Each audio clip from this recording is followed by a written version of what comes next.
The Atelier series. I have to say, out of all the games in my collection, I have to say that the Atelier PS3 games have been the one that surprised me the most. I mean, I bought games without any expectations and come to love them, but also bought games where I was pretty hyped and was really let down. But I have to say that the Atelier games are really the only games where I thought that I wasn't going to have much fun with, but totally came out loving them. They're just such unique games to me. I love their flexible and robust synthesizing systems. I love the time management system and how engaging they are to me.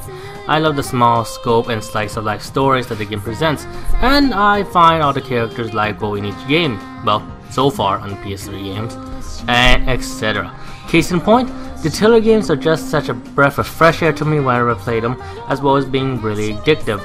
But is Atelier Escha enjoyable as the previous games to me? Well, let's find out and begin this review. Atelier Escha Logy is a turn-based RPG with time management systems that was developed by GUST and published by KOEL. It is only available on the PS3.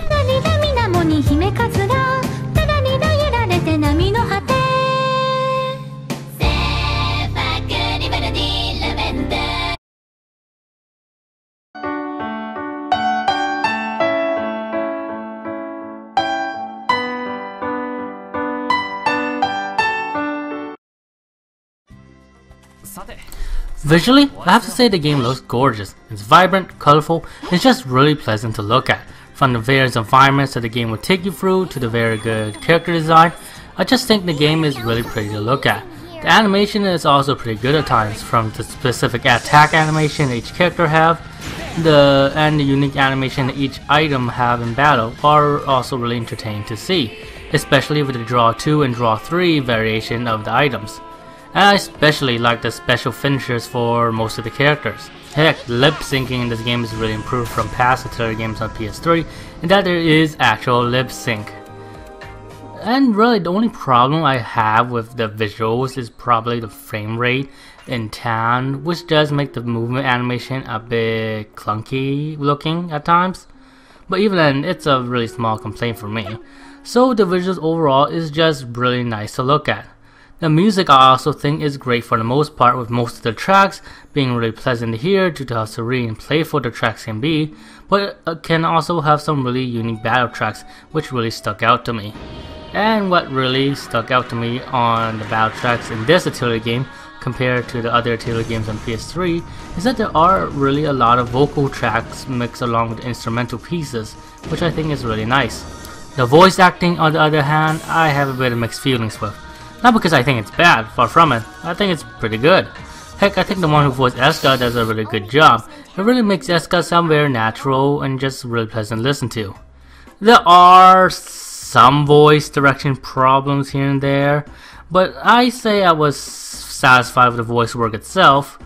The problem is that there's barely anything actually dubbed in English outside the main story cutscenes, which I honestly thought was a step back from the previous games, which at least voiced the main CG scenes in the game. Though at the very least there is the Japanese dub, which basically dub everything, and it sounds really good. Though then again, I don't speak Japanese, so take that with a grain of salt. Story-wise, the game gets to play as either Escha, an energetic, peppy, and unexperienced alchemist, and Logy, a somewhat pragmatic but friendly and experienced alchemist, though he can be blunt at times due to his somewhat pragmatic side, who was transferred from Central City to Koei, where the duo will work together as government officials in the R&D division. And as the duo will work together doing the various jobs here and there as government alchemists, they will have a chance to try to go out and explore the unexplored ruins, at the same time try to fulfill their dreams. I think the story's strongest point for me is really the character dynamic between Escha and Logy, and how they complement and help each other, not only in their work environment, but also with helping each other fulfill each other's dreams. The two characters are just really likable and distinct, with the chemistry between Escha and Logy being really good in my honest opinion, with the duo helping each other along, with Logy using his technical knowledge about alchemy to help Escha become a better alchemist, which in turn helped fulfill the desire to help the town that she grew up with and love. as well as Logy using his extensive knowledge about airships to help Escha fulfill her dreams of actually being able to travel to the unexplored ruins. And Escha is there to push Logy along against his hesitation, reservation, and at times guilt he has in regards to his dreams of building a dreadnought, so that he may fulfill them in the end. And if you're wondering why he has hesitations to trying to fulfill his dreams, well, play the game, so that's kind of spoilery. Though despite that, I never really did feel Logy was melodramatic about his hesitations. It feel well placed. So yeah. I think the two character dynamic is really just so strong that it really makes the game's themes to be really effective and made the story heartfelt to me. And me liking the character dynamic of the game doesn't just end at Escha and Logy, as I do like the various character interactions in the game.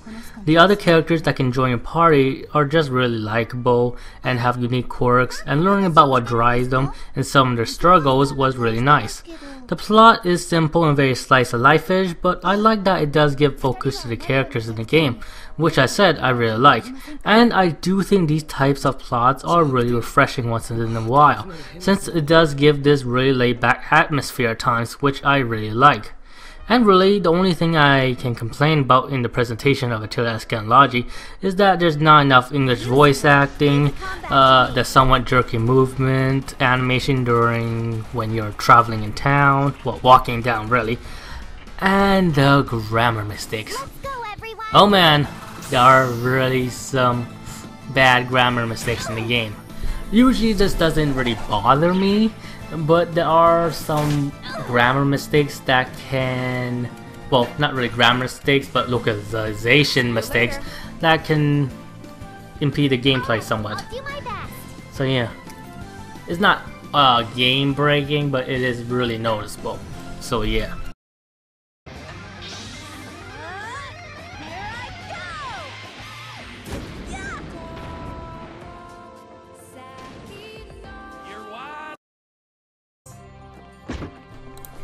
Now gameplay wise, Atelier Escha Logy encompasses several elements from past Atelier games on PS3, along with having some unique features of its own. Structurally, Atelier Escha Logy uses a time management system where doing certain actions such as material gathering, fighting, traveling, etc. will progress the game, with the main goal of the game is completing a main objective every term, which is around 4 months, along with the ability to complete additional objectives which will allow you to earn additional rewards and allow you to rank up, which will allow you to buy research stuff that will allow several bonuses, such as allowing you to learn several alchemy skills, increasing your battle effectiveness in several ways, letting your character get more experience, and etc. Along with the time management system and progression reward system via the ranking system, the way items are handled is also somewhat different in terms of bringing items for the exploration / battle aspect of the game, along with how money is earned in the game. For the item management aspect, the game actually has a system where you have a set limit to how many battle / exploration item they can bring. But know that once you set the particular item / battle items in the item equipment screen, basically, you don't lose them. Instead, if you use them all up, you just need to go back to town and they'll be replenished the next time you want to go out exploring, material gathering, and etc. And lastly, the way how money is earned in the game via sort of like salary system, where you earn a set amount of gold each month, with that amount being determined by the actions you do in each month, with the amount of money increasing if you do more tasks in that particular month, whether by gathering, completing requests, fulfilling determined objectives, etc. Overall, I think the structure is really well done. The time management system is executed pretty well, with the game giving you clear objectives that's required to progress the game, along with it giving you more than sufficient time to do it, but also make doing the extra objectives very rewarding, with the type of rewards you can do by completing a number of them. Whether by the actual reward system, which allows you to earn several bonuses such as getting books, getting stats up by, well, doing a number of them, or by the ranking system, which allows you to purchase research bonuses that will increase effectiveness in battle, alchemy, etc. The structure is more noticeably linear in comparison to previous Atelier games like Totori, Meruru, and Escha. Is more akin to the system of Verona, but this system does allow players to feel a stronger and more steady field progression, as the players are given objectives every 4 months. So when they do accomplish those objectives, players can feel that they are steadily progressing the game, rather than sometimes going blind. And I have to say, the way how battle/exploration items is handled in terms of item management is also pretty smart in my opinion, with it reducing the micromanagement of items from past games so that you don't have to constantly worry about it if you don't have enough battle items made, or if you use all of it in one battle. But it also encourages smart item use, since you do have a more defined limit in terms of how many battle items you can bring and use. I also think the salary system is also pretty smart and rewarding, as well as encourages you to smartly spend your money, with rewarding you doing more, you're being more busy basically. So in all, I think the structure is really well designed. And before I forget, there's also the field event system. The field event system is basically a mechanic that allows you to do certain events once you build up the field event bar, which you can see on the right when you're out exploring basically, which fills out by you doing stuff, whether collecting items, battle monsters, etc. And once that gets to 100%, you're able to activate the peripheral of events, which ranges from fighting strong enemies, obtaining a relic, being able to change the landscape to get different items, being more prone to getting rare items, and etc. Oh no, I like the system. I think it's pretty rewarding to use, and I especially like how you can summon stronger enemies to fight. Combat wise, Atelier Escha Logy uses a turn-based system where you have a party of distinctive characters who each have their own unique fighting styles and basically fight in true turn-based combat. Well, I guess using the support system is kind of time-based, but you get what I mean. In battle, each character you control will be able to attack, do peripheral special moves, wait, and move, with the alchemists of the party being the only ones who are able to use items. The game also uses a time card mechanic where each action you do in combat will determine what the turn order is. But the biggest element to the combat is probably the support system, especially how it incorporates 6 party members in the turn-based combat. Well, that and the 6 party combat itself. And I should probably discuss that first. In battle, you're able to have, well, 6 party members to battle, with 3 of them being in the front lines and 3 of them being in the back lines. The frontliners are basically the characters that will be in the brunt of the battle, the one you'll be controlling extensively, the one who'll be taking damage from an enemy, and you get the gist of it. With the backliners basically being kind of in reserve, with you being able to use the backliners for support options, as well as the characters being in the backliners being able to cover their MP and HP slowly, as well as them, well, being out of harm's reach. And the next and probably last thing I got talked about in terms of 6 party combat is that you're able to change a frontliner character with a backliner character. But do note that positioning does matter in terms of which character can switch with whom. Now we finally get to the support system. In battle, you're able to build your support gauge by attacking or using items, which will allow you to do several support actions that will open up offensive and defensive capabilities. On the defensive options the support system brings is that your ally is able to block for one or the other, either by allies that's actually on the actual field or by switching them with an ally that's in the backline. I do note that when you do use a reserve character to defend another character, said character and reserve character will switch their places from backliner to frontliner and vice versa.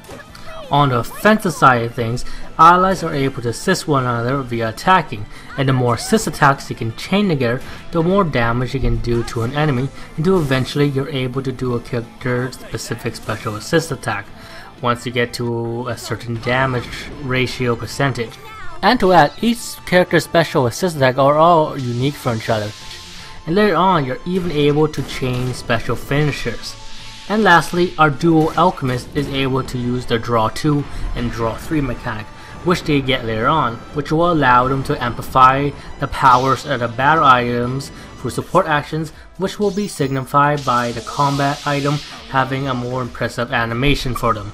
Well, most of the time it's more impressive. Overall, the combat is, have to be honest, absolutely addicting. The turn-based combat is fast-paced, the character playstyle is distinctive and they're pretty fun to use. There's great variety in the battle / healing items you can use, and the battle items feel pretty satisfying to use, especially after creating them yourselves, and the support system is just a whole lot of fun to use in conjunction with the 6-man party battles, especially with the chaining mechanic. It's just so satisfying to chain all these assist attacks together when you build up enough support gauge. Seeing how every one of these assist attacks are building up damage rate, and finally finishing off the enemy with a special assist / special finisher / draw mechanic thanks to the damage rate percentage you build up.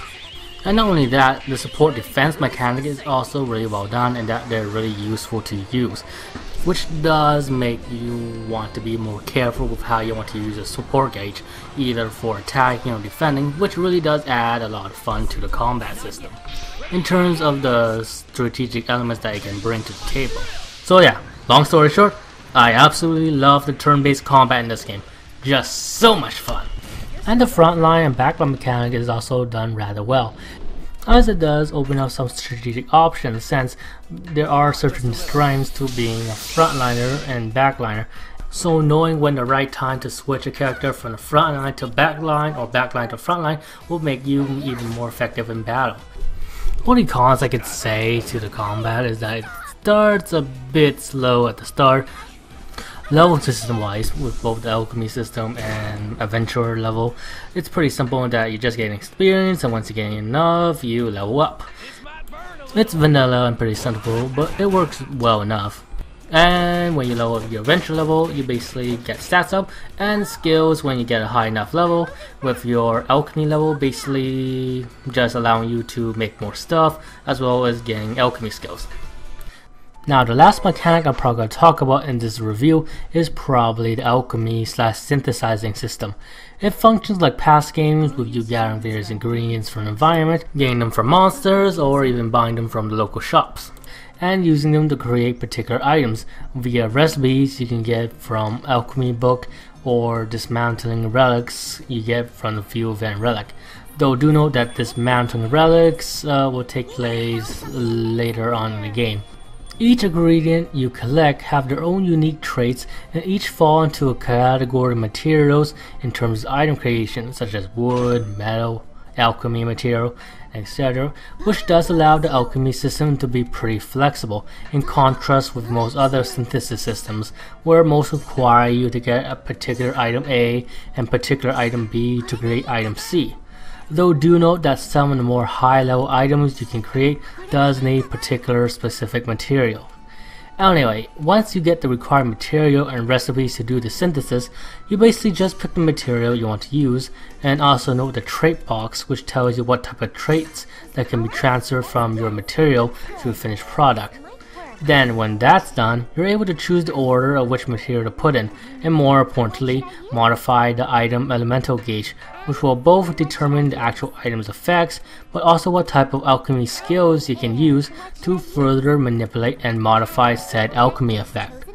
The elemental gauge on the left will determine what type of alchemy skills you can use, and the elemental gauge on the right will determine your item's effect.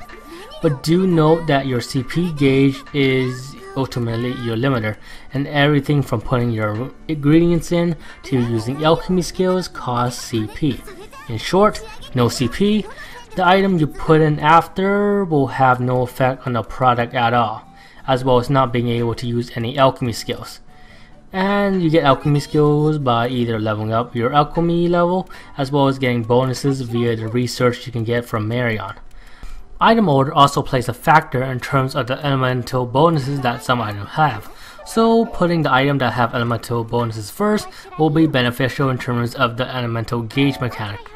After you tinker in the elemental gauge menu, you'll be able to pick what traits to put in the finished product, which will make your item even more effective, and some traits can be combined with each other, which will make the item even more powerful. Then voila, you have created the item.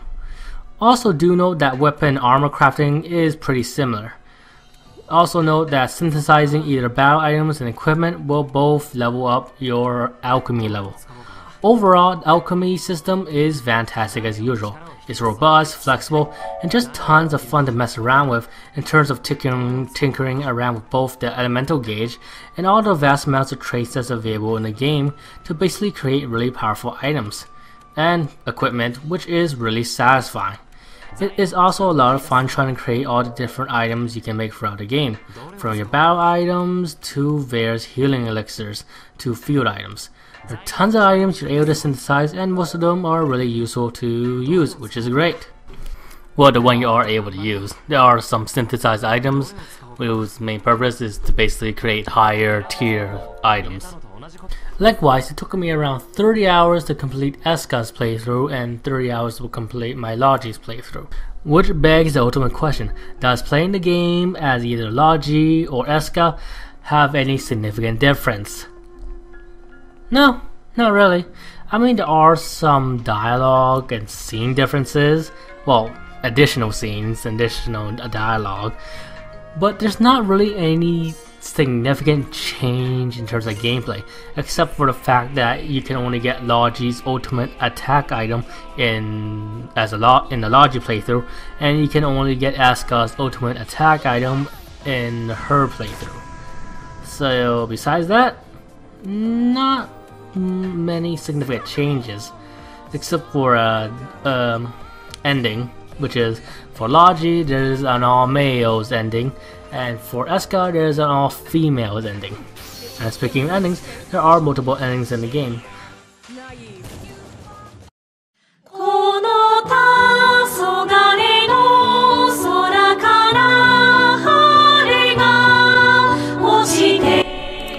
Overall, Atelier Escha Logy was a blast for me. The visual was very pleasant and appealing, the music was pretty good, the story characters had this laid-back atmosphere to it which I really enjoyed, as well as the character in this game being really likable. The time management system is done well, with the term assignment system doing a good job of progressing the game with it giving focus on how to progress the game. That will allow newcomers to be able to jump in this game and adapt quickly to the time management system, as well as there being tons of side missions to do, well, side assignments to do when you do finish the main assignment in the term during free time, with the rewards for doing them being really satisfying. The combat system is a lot of fun, with the support system opening a number of offensive and defensive options, as well as the frontliner and backline mechanic being well done, which overall makes it really fun to mess around with the combat system. The alchemy system is robust, flexible, and tons of fun to play with. All in all, I found Atelier Escha to be really enjoyable and tons of fun with it.